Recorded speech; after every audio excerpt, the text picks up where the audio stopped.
Welcome to Pyrography Made Easy. I'm Brenda. Today we are in the shop to talk about finishes or sealants for wood.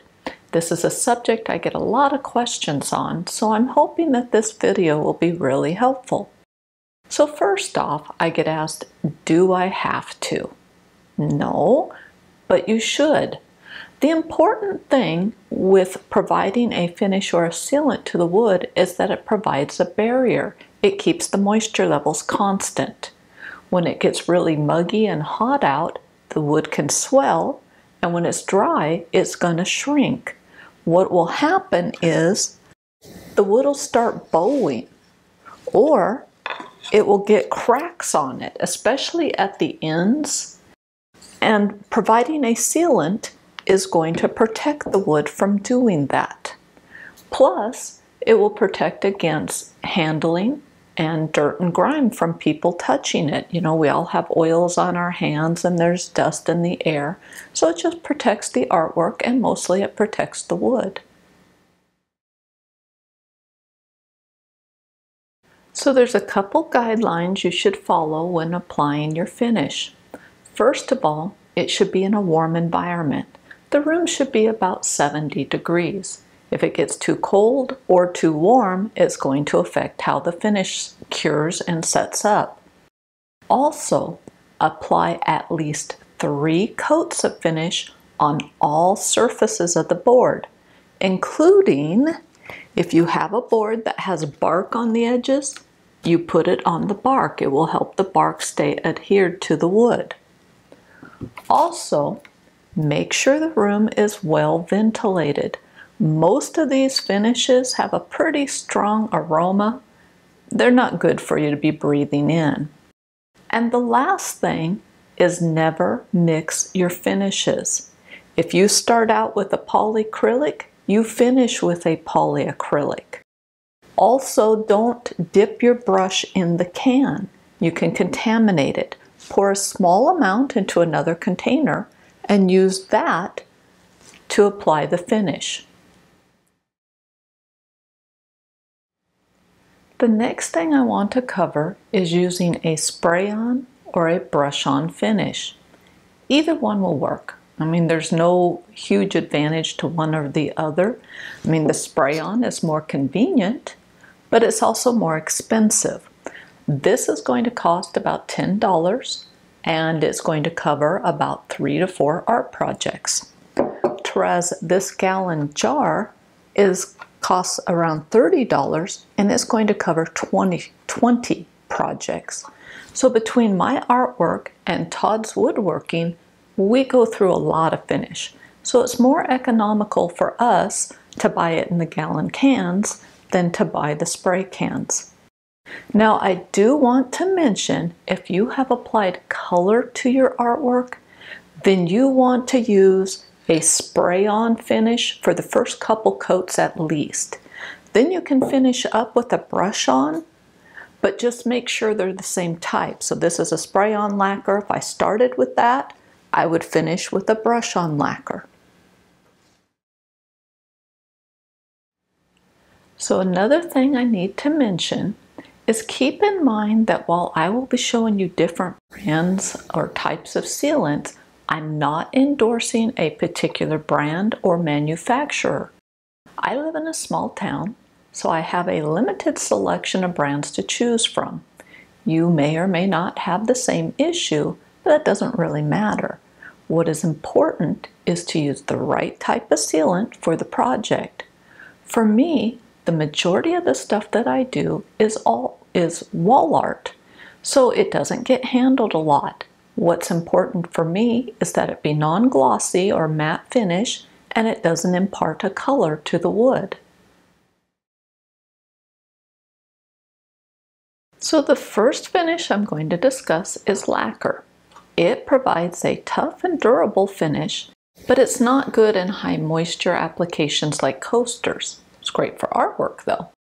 The first layer of lacquer should be mixed with a lacquer thinner. It should be mixed about half and half. So this top part is the thinner and the bottom half is the lacquer, and it will settle out, but you can mix it back up. That's not a problem. So this will help it penetrate the wood and flow more evenly for that first coat. Now, lacquer is my preferred finish for artwork. I like it because it remains fairly clear and doesn't impart a plastic feel to the wood. So my next finish is Mod Podge. I found this at the craft store and saw that they recommended it for sealing wood. I decided to try it out. Right now, the only place I have used it is on a test panel. But I will give it one thing, is the only finish we have tested that was not offensively smelly to my nose. It kind of reminded me of glue or acrylic paint. I would recommend this one if you're going to be decoupaging a photo or something onto your project, so you want to glue and seal the wood in one step. But it has a 60-day cure time, so that's pretty long. So the next finish is oils. This is tung oil, and Todd just has it in a jar. There's also walnut, mineral oil. There's a number of them. Oils are good for items that come in contact with food and high heat. So Todd uses a food-grade mineral oil on cutting boards and these trivets.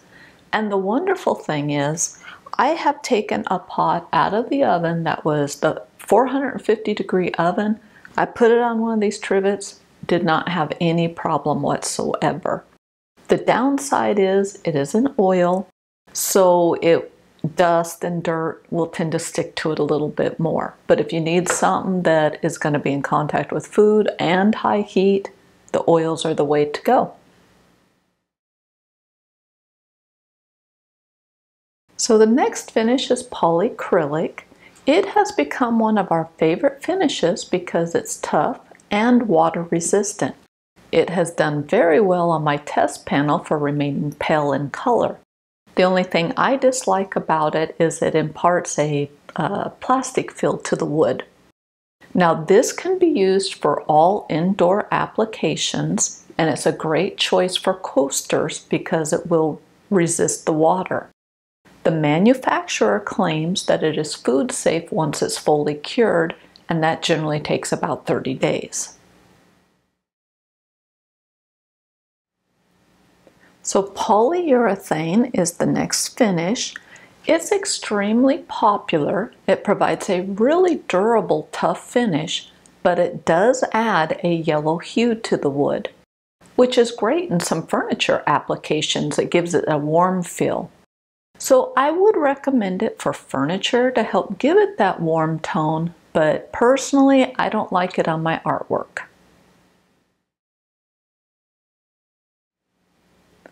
Our next one is shellac. It's made from a resin secreted by the female lac bug. It's popular because it can dry to a high gloss finish and it's food safe once it's fully cured. Now, I personally don't like glossy finishes on the artwork because I think it interferes with being able to see the artwork. But keep in mind, that's my personal preference. Now, shellac is good for furniture, musical instruments, and items that will be in contact with food. So Spar Urethane is one of the toughest and most durable finishes in this group that I'm discussing. It's also one of the most smelly. If you are making something for outdoor use like a sign or some furniture, Spar Urethane is the best finish for durability and resisting the elements. But keep in mind, just like polyurethane is going to impart a yellow hue to the wood. So the last finish I'm going to discuss is Trui-Oil. It's very popular with people who refinish gun stocks. It also imparts a very yellow hue to the wood. We don't use it, but I put it on the list because I was getting numerous inquiries about it. So as I mentioned before, you need to apply at least 3 coats of finish to all surfaces or sides of the wood.